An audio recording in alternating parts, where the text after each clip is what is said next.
Hello, my name's Ethan. I'm 25, living alone in a creaky rental house on the edge of town. I fix cars at a local garage. Nothing fancy, just enough to cover the bills and keep the fridge stocked. The place is old, peeling paint, a small overgrown yard. A kitchen so narrow I can touch both walls if I stretch. It's just me here. Always has been since I dropped out of community college at 20. No visitors, no drama. That's how I like it. That Sunday afternoon, though, the quiet broke. Shouts echoed from the house next door, sharp and jagged, slicing through the calm. The Thompsons had moved in a few months back. Lena and Blake, a couple who seemed nice enough from a distance. Lena was in her mid-30s maybe, with a gentle smile that caught me off guard when I'd see her watering her flowers. Blake was taller, broad-shouldered, always revving his black pickup truck like he wanted the whole street to hear. We'd never talked much beyond a nod or a quick hey when I was out front. But now their voices were loud raw. I couldn't make out every word, but I caught enough. Waste of money, Blake bellowed. Something about time and promises. Then a crash glass, maybe a plate, followed by Lena's voice, softer but trembling, pleading for him to stop. I froze, screwdriver in hand, staring at the half-dismantled carburetor on the bench. Part of me wanted to ignore it, let it be their business, but the yelling didn't stop and the air felt heavier, like the storm wasn't just in the sky anymore. Then came the slam of a door, footsteps crunching on gravel. I stepped out of the garage, wiping my hands on a rag, and saw her, Lena, running across the lawn, a small canvas bag clutched against her chest. Her face was pale eyes, red and swollen, dark hair falling loose from its usual neat bun. She looked like she'd been crying for hours, maybe longer. She stopped at my gate, her breath uneven, and our eyes met. "Ethan," she said, her voice barely above a whisper, shaking like the leaves in the wind. "I'm sorry to bother you. Can I stay here tonight?" My heart thudded, not out of fear, but something else. Something I couldn't name. Her eyes were wide, searching like she was holding herself together by a thread. I didn't ask what happened. Didn't ask why she was here of all places. I just stepped forward, unlatched the gate, and held it open. "Come on in," I said, my voice steadier than I felt. She hesitated, glancing back at her house. The porch light glowed, but the curtains were shut tight, and the faint roar of Blake's truck echoed as it peeled out of their driveway. Rain started to fall soft at first, speckling the pavement. Lena took a step, then another, and followed me inside. The house felt smaller with her in it, like the walls noticed her presence. She stood in the living room, still clutching her bag, her shoulders hunched as if bracing for something. I grabbed a clean mug from the counter, boiled water, and handed her a cup of chamomile tea. "It's not much," I said, "but it's warm." She took it, her fingers trembling, and sank onto the edge of my worn-out sofa. "Thank you," she whispered, staring into the mug like it held answers. I didn't know what to say, so I just sat across from her in the old armchair, the one with the frayed armrest. The rain picked up outside, tapping the windows, and the silence between us grew thick, heavy with things neither of us was ready to say. I watched her, the way her hands gripped the mug too tightly, the way her eyes darted to the door every few seconds like she expected Blake to barge in. I leaned forward, keeping my voice low. "You're safe here, Lena. You don't have to say anything if you don't want to." Her gaze flicked up to mine, and for a moment I saw something break, relief maybe, or just exhaustion. She nodded barely and took a sip of the tea. I didn't push. I didn't ask about the shouting or why she'd run to my place of all the houses on this quiet street. All I knew was that she looked fragile in a way I'd never seen. And for reasons I couldn't explain, I'd opened the door without a second thought. The rain had settled into a steady rhythm outside, drumming against the roof of my old rental house like it was trying to tell a story of its own. Lena sat on the edge of the sofa, her canvas bag now resting on the floor by her feet, the mug of chamomile tea cradled in her hands. Her knuckles were white from gripping it too hard, and her eyes kept flicking to the window where the street lights cast long shadows through the downpour. I stayed in the armchair across from her, the silence stretching between us thick and heavy. I didn't know what to do with someone who looked like they were holding themselves together by sheer will. So I just sat there, letting the quiet do the talking for now. I cleared my throat, searching for something to say that wouldn't sound like prying. "I'm Ethan, by the way," I started, even though she knew my name. "I've been in this place a couple years. Work at a garage downtown fixing cars. Not much to it, but it's honest." I shrugged, hoping it might loosen the air a bit. "You have been in Portland long." Her lips twitched. Not quite a smile, but a sign she was listening. She took a slow sip of tea, then set the mug on the coffee table, her movements careful, like she was afraid of breaking something. "Born and raised here," she said softly, her voice raw from crying or shouting or both. "Never left, even when I probably should have." She paused, staring at the steam curling up from the mug. "Blake and I moved into that house 6 months ago. Thought it'd be a fresh start." I nodded, keeping my face neutral. I didn't want to push, but I could hear the weight in her words, the kind that carried years of hurt. "Fresh starts don't always go like we plan," I said, thinking of my own life, parents splitting when I was a kid. My dad walking out, me dropping out of college because I couldn't afford it and didn't see the point.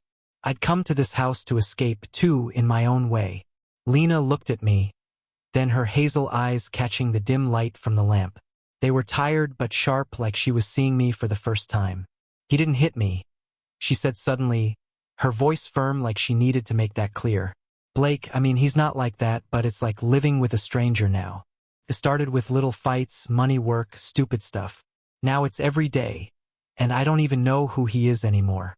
She swallowed hard, her fingers twisting the hem of her sweater. "Last night, he threw a glass at the wall because I asked where he'd been. I cleaned it up before he woke up, like always." My jaw tightened, but I kept my mouth shut. I'd seen enough of my parents' fights growing up to know that words and broken things could cut just as deep as fists. I leaned forward, resting my elbows on my knees. "That's not okay, Lena. You don't have to clean up his messes, literal or otherwise." She let out a shaky breath, almost a laugh, but there was no humor in it. "I know, but it's easier to keep the peace than to fight back." She paused, her eyes dropping to her hands. "Until today, I couldn't stay there tonight.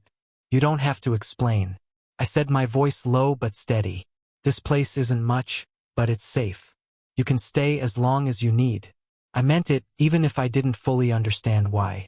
Maybe it was the way she looked, like she was carrying a weight no one else could see. Or maybe it was just that I knew what it felt like to need a place to hide. She nodded her shoulders, relaxing just a fraction. "Thank you," she whispered. And this time, her voice cracked like the word took everything she had left. I stood up, grabbed a spare blanket from the closet, and draped it over the arm of the sofa. "There's a pillow in the bedroom if you want it," I said. "I'll crash out here tonight. You take the bed." Her eyes widened. "No, Ethan. I can't take your room." "You're not?" I cut her off, keeping my tone gentle but firm. "I sleep on this couch half the time anyway. It's fine."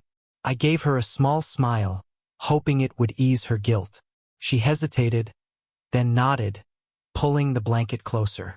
I showed her to the bedroom, a small space with a creaky bed and a single window overlooking the backyard. I pointed out the bathroom down the hall and left her to settle in. Back in the living room, I sank onto the sofa, the rain still tapping outside. The house felt different with her in it, like it wasn't just mine anymore. I lay awake for hours, listening to the faint creak of the bed as she shifted, the occasional muffled sound of her breathing.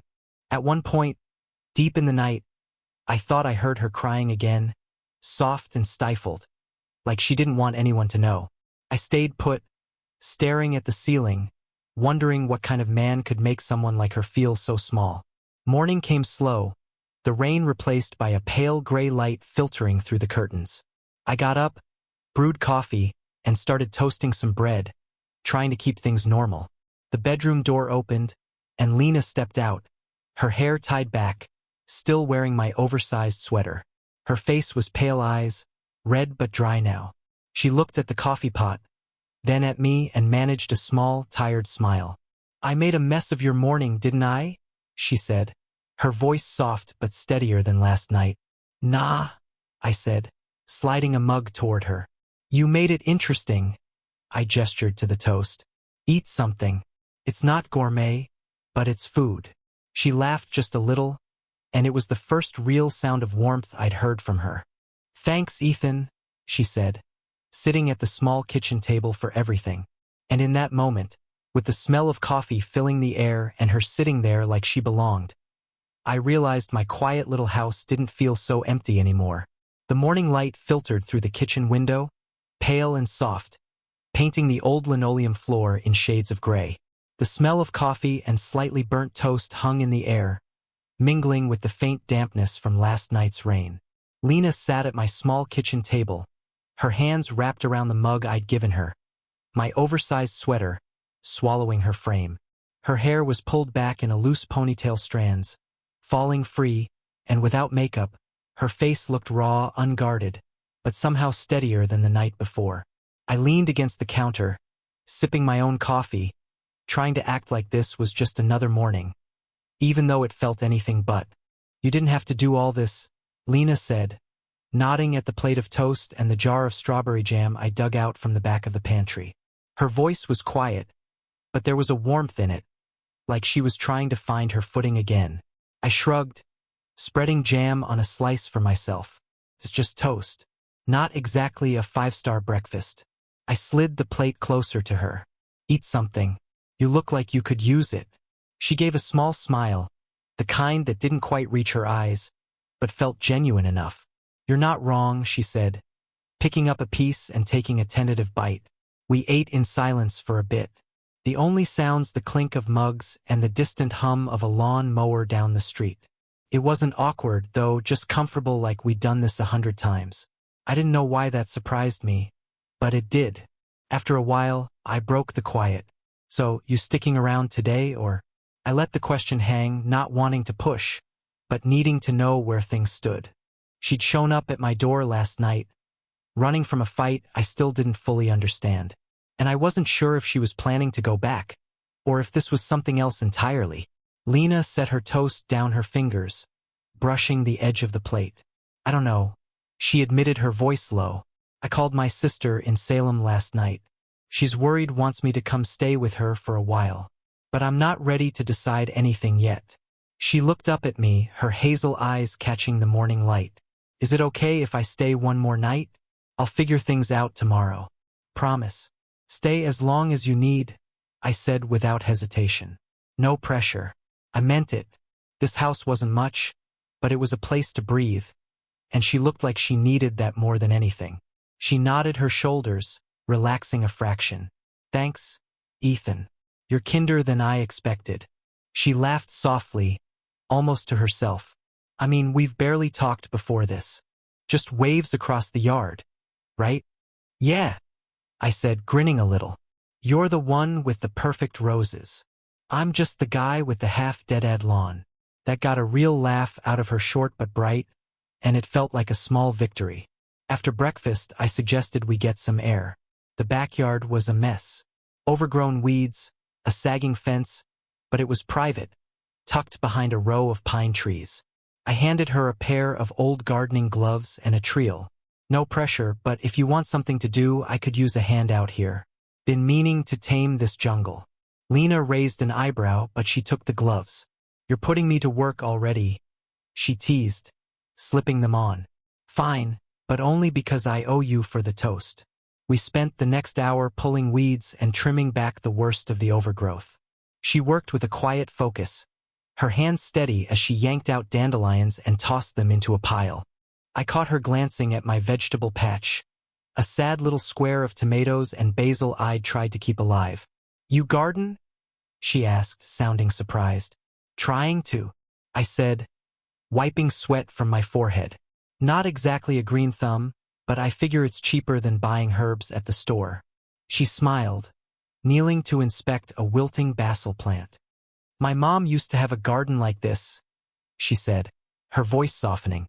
I'd help her when I was a kid. Loved drawing the flowers afterward. She paused, her fingers brushing the soil.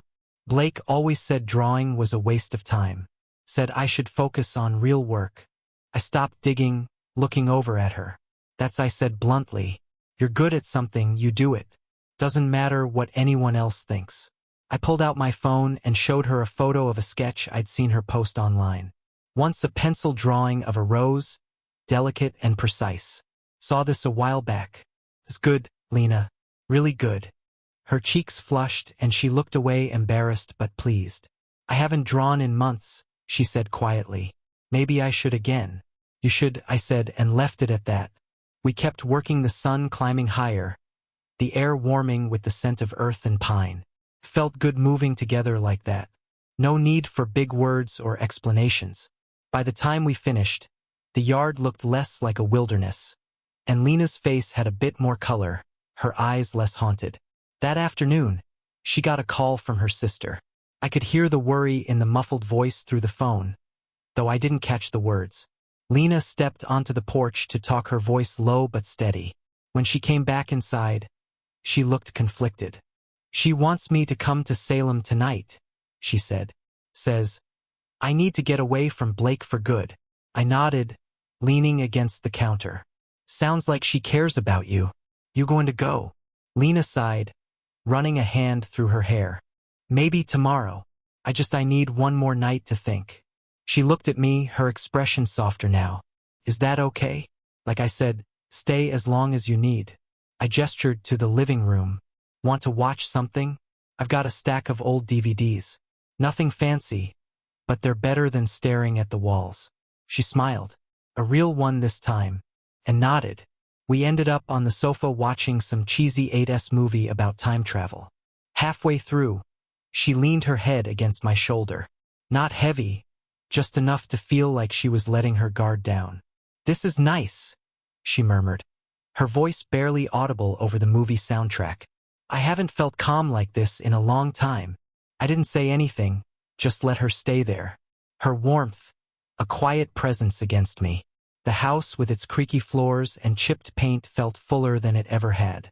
And as the credits rolled, I realized I wasn't just helping a neighbor anymore. Something was shifting, something I couldn't name yet, and it scared me as much as it made me feel alive.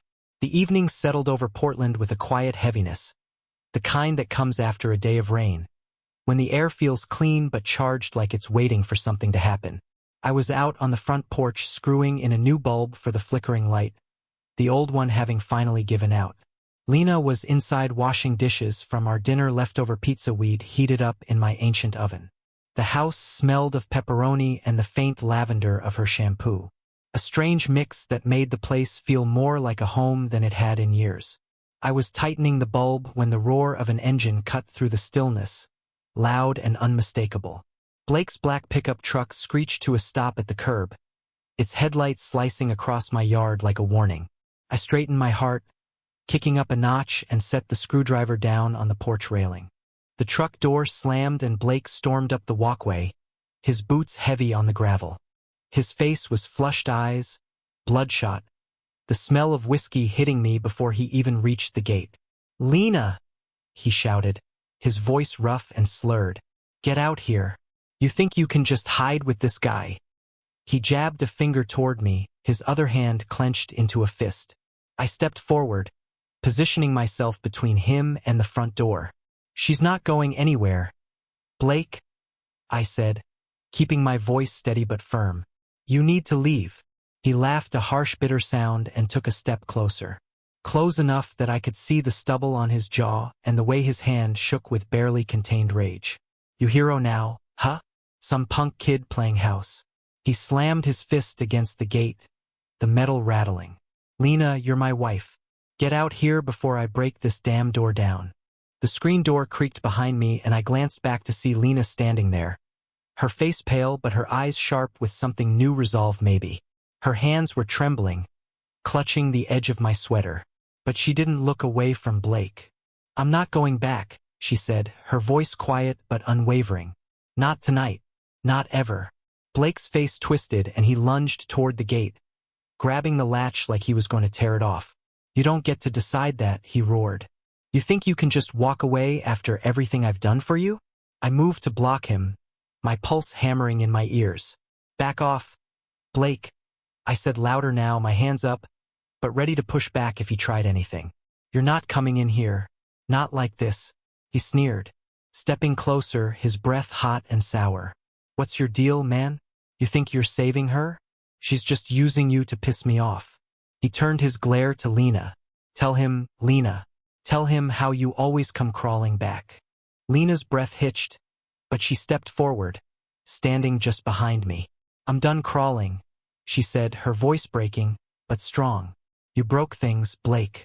Not just plates or glasses, us. You come home drunk. You scream, you make me feel like nothing. I'm done." For a moment, Blake looked stunned, like her words had cut through the haze of alcohol. Then his face hardened again and he slammed both hands against the gate, making it shudder. "You're going to regret this," he growled, pointing at me. "And you stay out of my business, or I'll make you sorry." The porch light from the house across the street flicked on, and old Mr. Larson stepped out, his phone already in hand. "You okay over there, Ethan?" He called, his voice gruff but steady. "I can call the cops if this guy doesn't move along." Blake shot a glare at Mr. Larson, then back at me.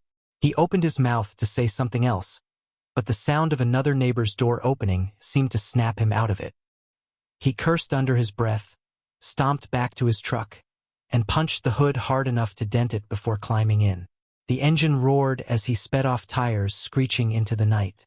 I turned to Lena, who was now sitting on the porch steps, her knees pulled up, her whole body shaking. I crouched down in front of her, keeping my distance, but close enough to let her know I was there. "You okay?" I asked, my voice softer now. She nodded, but her eyes were wet, her breaths coming in short gasps. I've never stood up to him like that," she said almost to herself. "He's always been loud, controlling, but lately it's worse. Last night, he threw a bottle because I asked about a text on his phone. I didn't even see what it said, but he lost it." She wiped her eyes with the sleeve of my sweater. "I've been so scared, Ethan. But tonight, when you stood there, I didn't feel alone." My chest tightened, and I remembered nights from my own childhood hiding in my room, while my parents screamed my dad's voice like thunder before he left for good. "You're not alone," I said, meeting her gaze. "Not here. Not with me." She looked at me, her eyes searching like she was trying to believe it. "Why are you doing this?" she asked, her voice barely a whisper. "You don't even know me." "Not really." I shrugged, sitting on the step beside her, the cool wood grounding me. "Maybe I don't, but I know what it's like to need someone to stand in your corner. I didn't have that when I was a kid. I want you to have it now." She didn't say anything for a long moment, just stared out at the street where Blake's truck had disappeared. Then she leaned her head against my shoulder, just barely, her breath steadying. "Thank you," she said, and it felt like more than words, like a promise or maybe a confession. We sat there until the neighborhood quieted again, the porch light casting soft shadows around us. I didn't know what would happen next, if Blake would come back or if Lena would stay. All I knew was that something had shifted tonight, not just for her, but for me. I'd stood between her and danger, and in doing so, I'd stepped into something bigger than I'd expected, something that felt like it could change everything. The days after Blake's outburst settled into a strange, quiet rhythm. Lena stayed, and neither of us mentioned her going back to the house next door. It wasn't a decision we talked about. It just happened, like the way the sun rises without asking permission. She slept in my bed, the sheets now carrying a faint trace of her lavender shampoo, while I took the sofa, its springs creaking under me each night. The house, with its chipped paint and squeaky floors, started to feel different. Less like a place I just existed in and more like a space where life was happening. Lena moved through it with a careful ease, watering my half-dead basil plants, wiping down counters, leaving small traces of herself behind a sketch on a napkin, a coffee mug left by the sink. I didn't mind. For the first time in years, the silence in my life felt full. We fell into a routine, unspoken but steady. Mornings I'd make coffee while she toasted bread, the kitchen filling with the smell of burnt edges and folders. Afternoons we'd work in the yard together, pulling weeds or fixing the sagging fence, our hands brushing dirt off each other's sleeves. She started drawing again, quick pencil sketches of the roses in her yard or the old oak at the end of the street. I'd catch her at it, hunched over my rickety kitchen table, her brow furrowed in concentration. You're good at that, I'd say. And she'd blush, waving it off, but keeping the sketch pad close. I told her about my dream of opening my own garage one day. Nothing big, just a place where I could fix cars and call the shots. She listened, her eyes bright, asking questions like she could see it, too. A neon sign with Ethan's Auto in bold letters. One evening, as we sat on the porch with mugs of tea, the air cool and sharp with the promise of winter, Lena broke the quiet. "Do you ever feel like you're invisible?" she asked, her voice soft, her gaze fixed on the street where the streetlights were just flickering on. I leaned back, the porch swing creaking under us. "Yeah," I said after a moment. "Most of my life, actually, growing up after my dad left, it was like I was just there, trying not to make waves. Then you knocked on my door, and suddenly I wasn't just background noise anymore." She turned to look at me, her hazel eyes catching the glow of the porch light. For the first time since she'd shown up, her smile felt real, unguarded, like a crack of sunlight through a storm cloud. "You make it sound so simple," she said, her fingers tracing the rim of her mug. "But you've done more for me than you know, Ethan. You gave me a place to breathe again." I didn't know what to say to that, so I just nodded, letting the moment sit between us. Her hand brushed mine, not quite holding it, but close enough to feel like it meant something. We stayed there until the stars came out, the night wrapping around us like a blanket. A few days later, her sister called again. I heard Lena on the phone in the living room, her voice low but firm, talking about lawyers and apartments in Salem.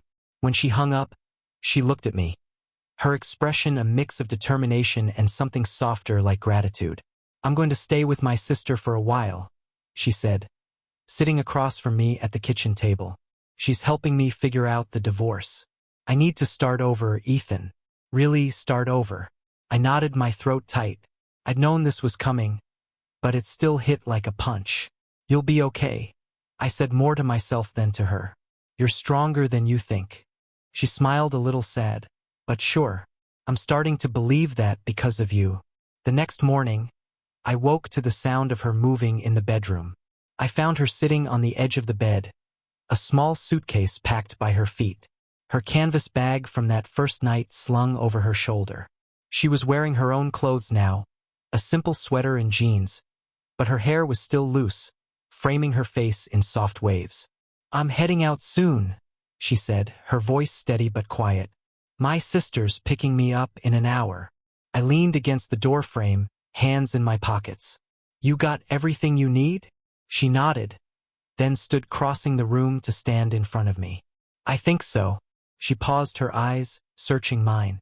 "Ethan, if I ever need a place to come back to, will there be someone to open the door?" My chest ached, but I managed to smile. "Always," I said, and I meant it. "This place isn't much, but it's yours if you need it." She reached out, her hand resting lightly on my shoulder, her touch warm through my shirt. "You're more than you think you are," she said softly. Then she leaned in her cheek, brushing mine. Not quite a kiss, but something just as real. "Thank you, Ethan, for everything." An hour later, her sister's car pulled up, a blue sedan with a dented bumper. Lena hugged me at the door, quick but tight, before walking out to the curb. I watched her go, the suitcase bouncing slightly as she moved, her figure growing smaller under the gray Portland sky. The house fell silent again, the kind of quiet that felt heavier now, like it was missing something vital. I stood on the porch, hands still in my pockets, and realized I wasn't the same guy who'd opened the door that rainy night. Lena had left, but she'd left something behind, too. A piece of herself, a warmth in the walls, a promise that maybe one day she'd come back. And when she did, I'd be here ready to open the door.